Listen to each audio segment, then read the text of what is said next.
What's up, guys? Your boy Swills here, and today we're back again with another video. I know it's like 3 in 3 days, kind of crazy considering my schedule lately, but today we're pivoting a little bit away from football, from soccer, from video games, from MMA, whatever. We talk a little bit about basketball, something I really haven't gotten into that much.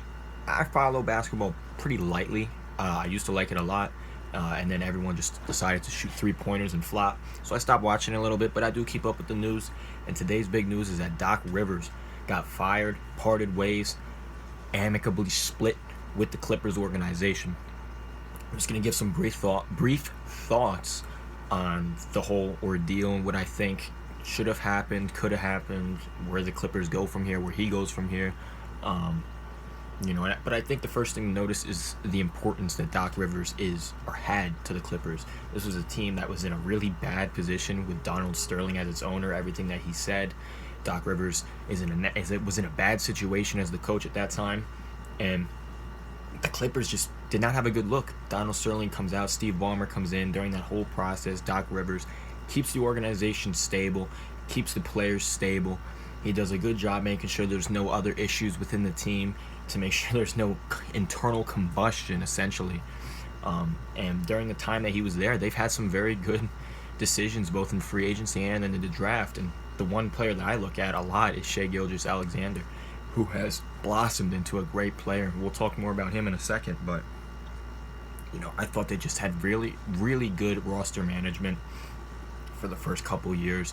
They were building a young, exciting team that weren't spending a ton of cap, that we're slowly building themselves to a point of becoming a contender, kind of like what the Miami Heat are doing right now, albeit with Jimmy Butler. The Clippers did have Chris Paul and Blake Griffin at one point, but that's in the past. But now we take a look at this past summer where everything kind of went wrong for the Clippers in a way. With Kawhi Leonard went to the Clippers, I see nothing wrong with that deal. He was widely regarded as one of the best, if not the best, NBA player at the point that the Raptors won the NBA championship last summer. So I don't see too much of an issue of paying him. Paying Paul George was a very iffy. That's like, you pay Kawhi Leonard and it's like, okay, we're serious, and then you pay Paul George, and with the amount of assets that you gave away for him, all the picks, Shai Gilgeous-Alexander, I mean, that's a lot to give away. Or was it? Yeah, it was. It has a lot to give away for him. And I mean, you're throwing your future away for a shot at the current title. I didn't agree with it. I think teams that do that always they never end up in a good spot. The Nets did that. The LA Rams did that in free agency, spending all the cap and even trading for Jalen Ramsey. Spent all the cap on veterans, went to the Super Bowl, missed, and now they suck.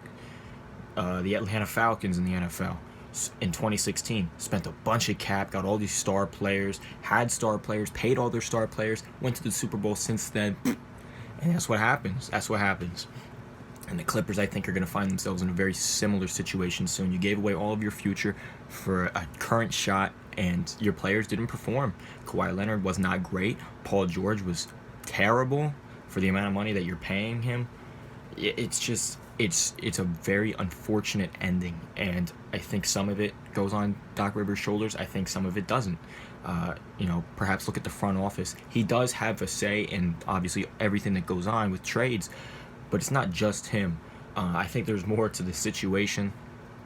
But I think Doc Rivers, from his standpoint, perhaps it's good to get out of there now, because this is a team that could perhaps blow up within the next few years, blow it all up from the inside, and spend a few years rebuilding, because Paul George and Kawhi Leonard aren't going to be sticking around for too long, given that the Lakers are potentially going to win an NBA championship and just send the Clippers back to the basement as a relatively unknown NBA team. As for what's next for Doc Rivers, I have no clue. He's not the best coach in the playoffs, as we've seen with both the Celtics and now the Clippers. Perhaps a team that's rebuilding will take on his leadership. He's a good leader. He's someone that can, get you to a winning team, to become a winning team, and perhaps a team. Obviously, there's not many teams that need a coach now, like the Knicks, the Bulls. They've already made their hires, but eventually in the future, perhaps it's something he could do, or he goes to the studio for a few years, TNT, ESPN, NBA Network, one of them, and does a little bit of that. As for what the Clippers do for head coach, everyone's pointing towards Mark Jackson. I don't know if they're going to hire Mark Jackson. I have to assume there's a reason why no team has hired Mark Jackson within the last 5 or whatever years. Perhaps there's a reason behind that. I don't know. But the Clippers are in a bad situation. They're in a win-now situation with a team that might not even be good enough to win the NBA title. They should have played it the Miami Heat route. Keep what you have. Make small improvements. I don't think Kawhi would have went if Paul George didn't come, or at least another star didn't come. So you had to make that risk, and unfortunately, didn't pay off as it normally doesn't pay off. Kind of like what the Tampa Bay Buccaneers are doing right now with Tom Brady, Gronkowski, and they just go all in on their team. It's kind of similar. I made a lot of comparisons to NFL teams, but that's just how it is. But big announcement, I'm at 99 subscribers. 99. That's one away from 100. I'm doing a 100 subscriber giveaway as soon as I hit that mark. So if one of you, just one of you watching, can hit that subscribe button, leave a like as well, I'll be at 100 subscribers. I'm gonna start that giveaway. But it's not just about the giveaway.